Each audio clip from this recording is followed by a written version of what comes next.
ಇವತ್ತು ಪಕ್ಷದ ಸಾಮಾನ್ಯ ಕಾರ್ಯಕರ್ತನಾಗಿ ದುಡಿತೀವಿ, ಮುಂದಕ್ಕೂ ಇರ್ತೀವಿ. ಈ ರೀತಿ ಒಂದು ಕಾರ್ಯಕ್ರಮಗಳು ನಡೆದಾಗ ಅವ್ರಿಗೆ ಒಂದು ಅವಕಾಶ ಕೊಟ್ಟಾಗ ಎಲ್ಲೋ ಅವರಲ್ಲಿರುವಂಥ ಒಂದು ಸ್ಟೇಜ್ ಫೇರ್ ಹೋಗುತ್ತೆ. ಜೊತೆಗೆ ಅವರು ಇನ್ನೂ ಒಂದು ಭಾಳ ದೊಡ್ಡ ವೇದಿಕೆಗಳಲ್ಲಿ ಕಾಣಿಸ್ಕೊಳಕ್ಕೆ ಇದೊಂದು ಬೇಸ್ಮೆಂಟ್ ಆಗುತ್ತೆ ಅನ್ನೋ ಒಂದೇ ಉದ್ದೇಶದಿಂದ ಈ ರೀತಿಯ ಒಂದು ಕಾರ್ಯಕ್ರಮಗಳನ್ನ ಆಯೋಜನೆ ಮಾಡ್ತಾಯಿದ್ವಿ. ಮೊದಲನೇದಾಗಿ ನಾಡಿನ ಹಾಗೂ ನಮ್ಮ ಚಿಕ್ಕಬಳ್ಳಾಪುರ ಜಿಲ್ಲೆಯ ಸಮಸ್ತ ಜನತೆಗೆ ಶಿವರಾತ್ರಿ ಹಬ್ಬದ ಶುಭಾಶಯಗಳು. ಅದರ ಜೊತೆಗೆ ಸ್ಥಾನಕ ನಂದೀಶ್ವರ ಸ್ವಾಮಿಯ ಪಾದಕ್ಕೆ ನಮಿಸುತ್ತಾ, ಈ ಒಂದು ದೇವಸ್ಥಾನದ ವಿಶೇಷತೆ ನಾವು ಜೀರ್ಣೋದ್ಧಾರ ಪ್ರಕ್ರಿಯೆ ಮುಗಿದ ನಂತರ ಏನು ನಾವು ಕಡೆ ಕಾರ್ತಿಕ್ ಸೋಮವಾರದ ಕಳೆದ 1.5-2 ವರ್ಷದಿಂದ ಮಾಡಿದ್ವಿ, ಅವತ್ತು ತಿಳಿಸ್ಕೊಟ್ಟಿದ್ದೆ. ಸ್ವಾಮಿಯ ಮಹಿಮೆ ಬಂದು ಭಾಳ ಅಪಾರವಾದದ್ದು.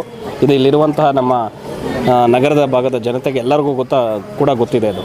ಯಾಕಂದರೆ ಸ್ವಾಮಿಯಲ್ಲಿ ಬೇಡ್ಕೊಂಡಿರುವಂಥ ಭಾಳಷ್ಟು ಒಳ್ಳೆಯ ಕಾರ್ಯಗಳು ಆಗಿದೆ.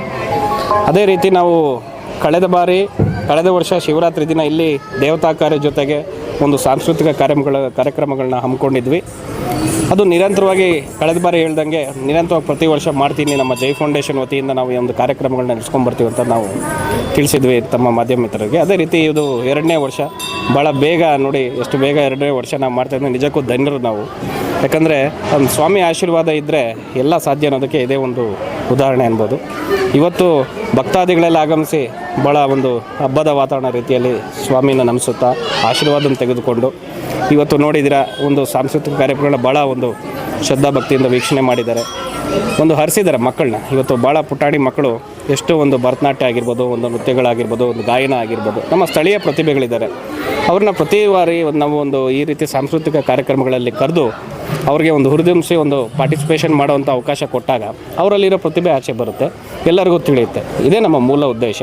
ಜೊತೆಗೆ ಎಲ್ಲ ಭಕ್ತಾದಿಗಳಿಗೂ ಇವತ್ತೇನಿಲ್ಲ ಆಗಮಿಸಿರುವಂಥವ್ರು ಮತ್ತು ಈ ಪುಟಾಣಿ ಮಕ್ಕಳಿದ್ದಾರೆ, ಇವರೆಲ್ಲ ಸ್ಥಾನಕ ನಂದೀಶ್ವರ ಸ್ವಾಮಿ ಒಂದು ಕೃಪೆಗೆ ಪಾತ್ರರಾಗಬೇಕು ಅಂತ ತಮ್ಮ ಮೂಲಕ ನಾನು ತಿಳಿಸ್ತೀನಿ. ಈ ರೀತಿ ಒಂದು ಕಾರ್ಯಕ್ರಮಗಳು ನಡೆದಾಗ ಅವ್ರಿಗೆ ಒಂದು ಅವಕಾಶ ಕೊಟ್ಟಾಗ ಎಲ್ಲೋ ಅವರಲ್ಲಿರುವಂಥ ಒಂದು ಸ್ಟೇಜ್ ಫೇರ್ ಹೋಗುತ್ತೆ.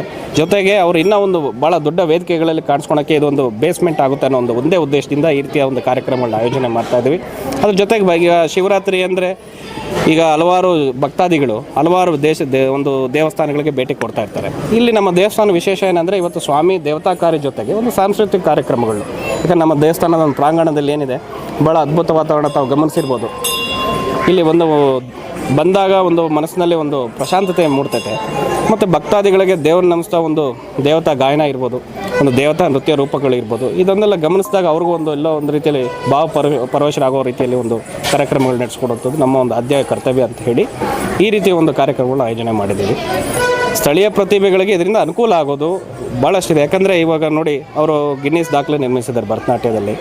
ಅದೇ ರೀತಿ ಅವ್ರಿಗೆ ಈ ರೀತಿಯ ಒಂದು ವೇದಿಕೆ ಕಲ್ಪಿಸಿದಾಗ ಅವ್ರಿಗೂ ಒಂದು ಹುಮ್ಮಸ್ಸು ಹೆಚ್ಚಾಗುತ್ತೆ. ಇನ್ನೂ ಒಂದು ದೊಡ್ಡ ಕಾರ್ಯಕ್ರಮಗಳು ಭಾಗವಹಿಸಲು ಒಂದು ಅನುಕೂಲ ಮಾಡಿಕೊಟ್ಟಂಗೆ ಆಗುತ್ತೆ. ಆದರೆ ಏನಂದರೆ ರಾಜಕೀಯ ಬೇರೆ, ಇದು ಜೈ ಫೌಂಡೇಶನ್ ಒಂದು ಕಾರ್ಯಕ್ರಮ ಆಗಿರೋದ್ರಿಂದ ರಾಜಕೀಯದ ಕಾರ್ಯಕ್ರಮಗಳಲ್ಲಿ ಏನಾದರೂ ಇದ್ದಾಗ ನಾನು ಅದಕ್ಕೆ ಸೂಕ್ತವಾದ ಉತ್ತರ ನೀಡ್ತೀನಿ. ನಾವು ಯಾವುದೇ ರೀತಿ ಹುದ್ದೆ ಆಕಾಂಕ್ಷೆಗಳು ಯಾವತ್ತೂ ಇಲ್ಲ. ಇವತ್ತು ಪಕ್ಷದ ಸಾಮಾನ್ಯ ಕಾರ್ಯಕರ್ತನಾಗಿ ದುಡಿತೀವಿ, ಮುಂದಕ್ಕೂ ಇರ್ತೀವಿ. ಅದರಲ್ಲಿ ಯಾವುದೇ 2 ಮಾತು ಇಲ್ಲ.